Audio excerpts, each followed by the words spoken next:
প্রতি মাসেই বাড়ছে ব্যাংক ঋণের সুদ হার, খেলাপি বেড়ে যাওয়ার আশঙ্কা বিশ্লেষকদের, বাধাগ্রস্ত হবে নতুন বিনিয়োগ।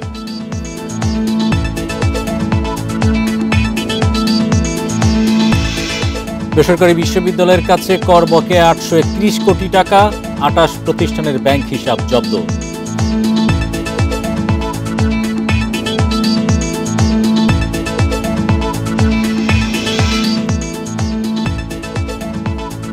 আমদানি রপ্তানিতে সেবা অন্তর্ভুক্ত করে নতুন আইন, মন্ত্রিসভায় খসড়ায় অনুমোদন।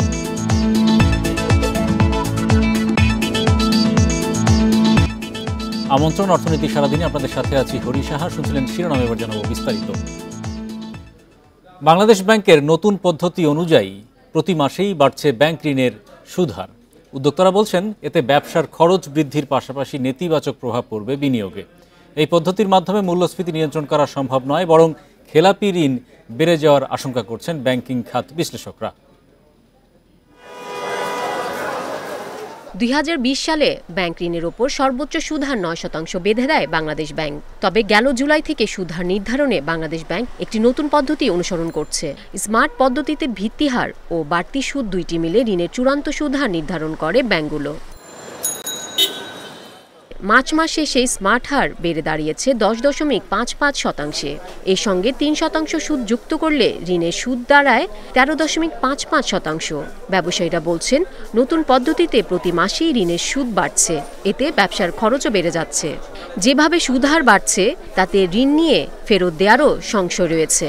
দ্রব্যমূল্য বাড়ার জন্য বছর শেষে কিন্তু তাদের ইনক্রিমেন্ট দিতে হচ্ছে, সেই এইগুলো কিন্তু উভয় অ্যাঙ্গেলেই কিন্তু ইম্প্যাক্ট ঘটতেছে। যে এখনই কিন্তু ওভারডিউ হয়ে যাচ্ছে লোনে, কারণ ব্যবসায়ীরা ব্যাংকের পরে নির্ভর করেই কিন্তু ব্যবসা করে, লোন করে ব্যবসা করে। সেগুলো কিন্তু এখন কোটি কোটি টাকা, শত কোটি টাকা লোন, এই লোনের পরে 50% যদি ফোর্স হয়ে যায়, এই 50% কিন্তু প্রফিট করা ইজ ইম্পসিবল।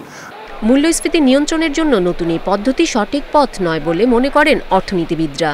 এজন্য বাজার নজরদারি ও সিন্ডিকেট নিয়ন্ত্রণের পরামর্শ তাদের।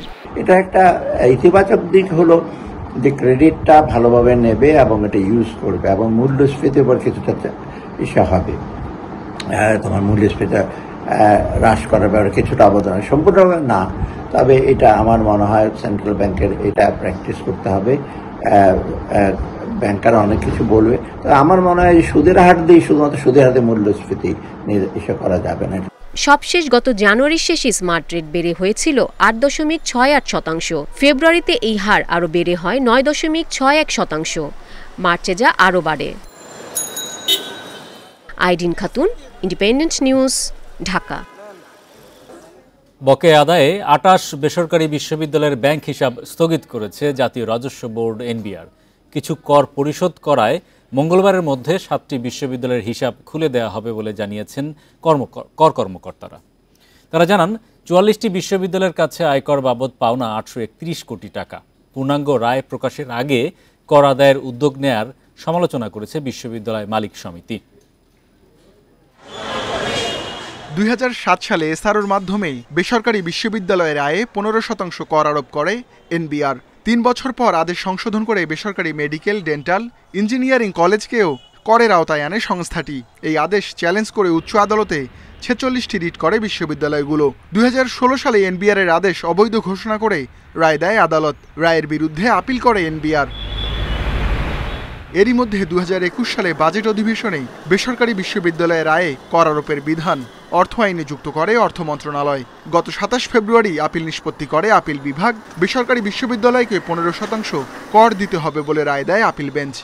এখানে কমার্শিয়াল ইন্টারভেনশন হচ্ছে, তারা মানে giving lessons to the students in exchange of money, এবং সেই টাকাটা তারা যেটা নিচ্ছে সেটাও কিন্তু হিউজ টাকা। যেখানেই প্রফিটের গন্ধ আছে সেখানে কিন্তু ট্যাক্স এন্টিটি আছে। রায়ের পর কর আদায়ে 44টি বিশ্ববিদ্যালয়কে চিঠি দেয় কর অঞ্চল 11। চিঠি পেয়েও কোনো জবাব দেয়নি 28টি বিশ্ববিদ্যালয়। জবাব না দেয়া প্রতিষ্ঠানগুলোর ব্যাংক হিসাব সম্প্রতি স্থগিত করেন কর কর্মকর্তারা। তারা জানান, হিসাব স্থগিত করার পর 7টি বিশ্ববিদ্যালয় 14 কোটি টাকা পরিশোধ করেছে। সরকার যদি মনে করে যে ট্যাক্স দিতে হবে, তাহলে তো আমাদের দিতে হবে, উপায় নাই তো। সরকার আইন করে দিল দিতে হবে, আদালতের রায় আছে, অতএব দিতে হবে। আমরা পূর্ণাঙ্গ রায় এখনও বেরোয়নি, কতগুলো ইউনিভার্সিটি ফ্রিজ করে দিয়েছে অ্যাকাউন্ট। এই রমজান মাসে এটা বন্ধ করে দিয়ে মানুষের মনে আঘাতটা দেয়া, এটার কি দরকার ছিল বলে আমার মনে হয় না। দেশে বেসরকারি বিশ্ববিদ্যালয় আছে শতাধিক, এর মধ্যে 42টি প্রতিষ্ঠানের সঙ্গে আয়কর নিয়ে বিরোধ চলছে বলে জানান এনবিআর কর্মকর্তারা। আপিল বিভাগের রায়ের বিরুদ্ধে রিভিউ করা হবে বলেও জানিয়েছে বিশ্ববিদ্যালয় মালিক সমিতি। Ruhul Amin, independent news, Dhaka. সেবা অন্তর্ভুক্ত করে আমদানি ও রপ্তানি আইন 2024-এর খসড়ার নীতিগত অনুমোদন দিয়েছে মন্ত্রিসভা। নতুন আইন অনুযায়ী সেবা আমদানি ও রপ্তানির ক্ষেত্রে বাণিজ্য মন্ত্রণালয়ের অনুমোদন লাগবে। সোমবার প্রধানমন্ত্রীর কার্যালয়ে অনুষ্ঠিত মন্ত্রিসভা বৈঠকে নতুন আইন অনুমোদন দেয়া হয়। সভায় প্রধানমন্ত্রী শেখ হাসিনা সভাপতিত্ব করেন।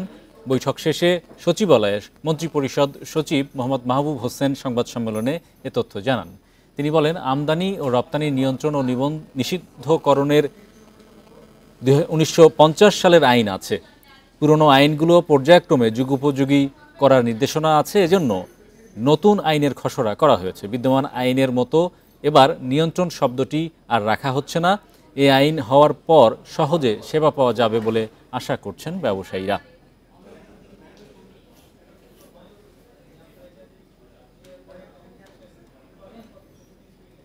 পুঁজিবাজারে তালিকাভুক্ত কোম্পানি বেক্সিমকো লিমিটেডের 2,625 কোটি টাকার বন্ডের অনুমোদন দিয়েছে নিয়ন্ত্রক সংস্থা Bangladesh securities and exchange commission BSEC। রোববার কমিশন সভায় এই অনুমোদন দেওয়া হয়। এক বিজ্ঞপ্তিতে জানানো হয়, বেক্সিমকো অরূপান্তরযোগ্য জিরো কুপন বন্ড ছেড়ে 2,500 কোটি টাকার বেশি সংগ্রহ করবে এই বন্ড বিক্রি করে, এবং বিক্রি হবে প্রাইভেট প্লেসমেন্টের মাধ্যমে প্রাতিষ্ঠানিক ও ব্যক্তি শ্রেণীর উচ্চ সম্পদশালীদের কাছে। এতে সুদ মিলবে বার্ষিক 15% হারে। প্রতি লটের দাম নির্ধারণ করা হয়েছে 50,000 টাকা। বন্ডের মাধ্যমে সংগ্রহ করা অর্থ ব্যাংক ঋণ পরিশোধের পাশাপাশি গাজীপুরের শ্রীপুরে একটি আবাসন প্রকল্পে বিনিয়োগ করা হবে। সিরাজগঞ্জের রায়পুরে ট্রেন থেকে খালাস করা হচ্ছে ভারত থেকে আমদানি করা 1,650 টন পেঁয়াজ। ঢাকা, চট্টগ্রাম ও গাজীপুরের টিসিবি ডিলারদের মাধ্যমে 40 টাকা কেজি দরে ভোক্তাদের কাছে বিক্রি করা হবে এই পেঁয়াজ। এর আগে সোমবার ভোর 5টার দিকে 42টি ওয়াগনে চুয়াডাঙ্গার দর্শনা হয়ে সিরাজগঞ্জে রেল ইয়ার্ডে পৌঁছায় পেঁয়াজবাহী ভারতীয় ট্রেন। ভারতের সঙ্গে আমদানি চুক্তির 50,000 মেট্রিক টন পেঁয়াজের প্রথম চালান এটি। ঈদের আগে বাকি পেঁয়াজ দেশে আসার কথা রয়েছে। বাংলাদেশ এবং ইন্ডিয়া গভর্নমেন্টের চুক্তির মাধ্যমে যে পেঁয়াজ 50,000 মেট্রিক টন, তার 1650 মেট্রিক টন প্রথম চালানে চলে এসেছে। এটা ঢাকার 100 জন ডিলারের মাধ্যমে 10 টন করে, অর্থাৎ 1000 টন পেঁয়াজ ঢাকাতে যাবে এবং চিটাগাং এবং গাজীপুরে যাবে বাদবাকি পেঁয়াজগুলো। এটা ট্রাক সেলের মাধ্যমে 40 টাকা কেজি আপনার আগামীকাল থেকে বিক্রয় শুরু হবে। সপ্তাহের দ্বিতীয় কার্য দিবসে সূচক কমেছে দেশের 2 শেয়ার বাজারে। ডিএসইতে প্রধান সূচক DSEX কমেছে 68 পয়েন্ট, লেনদেন হয়েছে 468 কোটি টাকার শেয়ার, আর দর হারিয়েছে 79 প্রতিষ্ঠান। অন্যদিকে চট্টগ্রাম শেয়ার বাজারের সার্বিক সূচক কমেছে 117 পয়েন্ট। সোমবার লেনদেনের শুরুতে ইতিবাচকভাবে বাড়তে থাকে ঢাকা স্টকের সূচক। প্রথম 40 মিনিটে প্রধান সূচক বাড়ে 21 পয়েন্ট, এরপর শুরু হয় সূচকের পতন। দিন শেষে DSEX সূচক 68.32 পয়েন্ট কমে অবস্থান করছে 5,761 পয়েন্টে। ডিএসইতে বেড়েছে লেনদেন, মোট লেনদেন হয় 468 কোটি টাকা। আগের দিনের চেয়ে লেনদেন বেড়েছে প্রায় 2 কোটি টাকা। হাতবদলে অংশ নেয়া 397টি কোম্পানি ও মিউচুয়াল ফান্ডের মধ্যে দর বেড়েছে মাত্র 47টির, কমেছে 315টির এবং অপরিবর্তিত রয়েছে 35টি প্রতিষ্ঠানের শেয়ার দর। সবচেয়ে বেশি লেনদেন হওয়া প্রতিষ্ঠানের তালিকায় প্রথম শাইনপুকুর সিরামিক্স, দ্বিতীয় সেন্ট্রাল ফার্মাসিউটিক্যালস এবং তৃতীয় অবস্থানে ফুয়াং সিরামিক।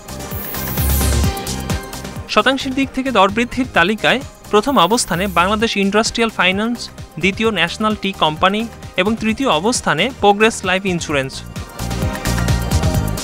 অন্যদিকে চট্টগ্রাম স্টক এক্সচেঞ্জে সার্বিক সূচক কমেছে 117.04 পয়েন্ট, লেনদেন হয় 8 কোটি 16 লাখ টাকা শেয়ার। একরামুল ইসলাম, ইন্ডিপেন্ডেন্ট নিউজ। এই ছিল আজকের অর্থনীতি সারাদিনে। ইন্ডিপেন্ডেন্ট টেলিভিশনের সব খবর জানতে চোখ রাখুন ফেসবুক, ইউটিউব এবং এক্সে। আমন্ত্রণ আমাদের পরের আয়োজন।